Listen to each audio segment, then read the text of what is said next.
Where am I? Why are there only lines? Oh. This is the afterlife. Yes. I'm Saint Peter, keeper of the gates of heaven.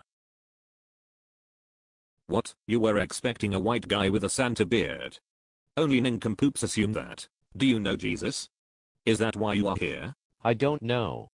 Last I remember, I was tortured in the Holocaust, beaten, killed, and thrown into a mass grave. How terrible.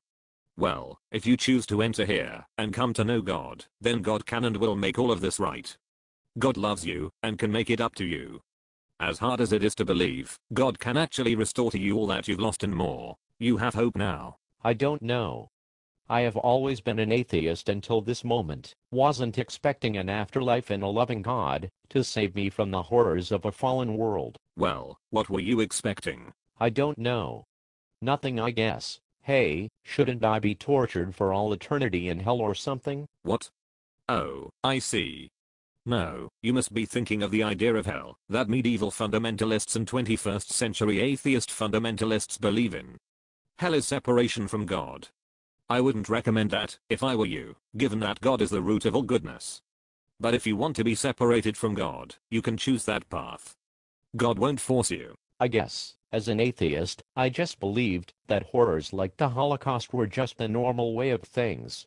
People live in a terrible, awful world filled with atrocities, violence, and injustice, and as an atheist, I had no hope at all. I think I'm realizing now that if there were no God, then all of existence would be absurd. And there would be no hope for anyone. Even folks that aren't killed by Nazis are just going to die someday. And without God, they will rot in their graves without any hope of meaning, purpose, or immortality. Not only that, but if there were no God, then there is no one to ensure justice is done to the horrible people who tortured you. I guess atheists are just happy to live in a world where 6 million Jews are killed, and there is no hope that any justice will ever be done. And further, if there were no God, why would anyone think that torturing was an objectively bad thing? There is no standard for the atheist. There is no way to judge a Nazi torturer without God. In the absence of God, morality is what each individual decides for herself. That makes sense. But why did God allow me to be tortured? Why does God allow suffering? I once heard William Lane Craig say that God allows suffering because it is the only way he can get people to believe in religion. Craig is doing a fine job down there. Unfortunately, like most atheists, you did not understand Craig's point.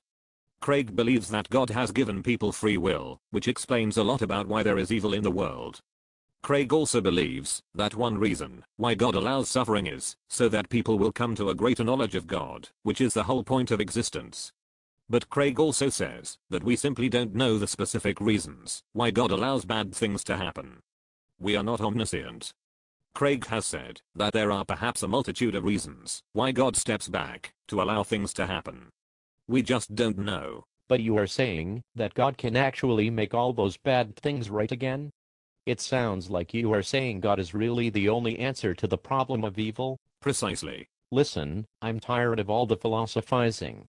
How do I meet God? Come on in, my friend.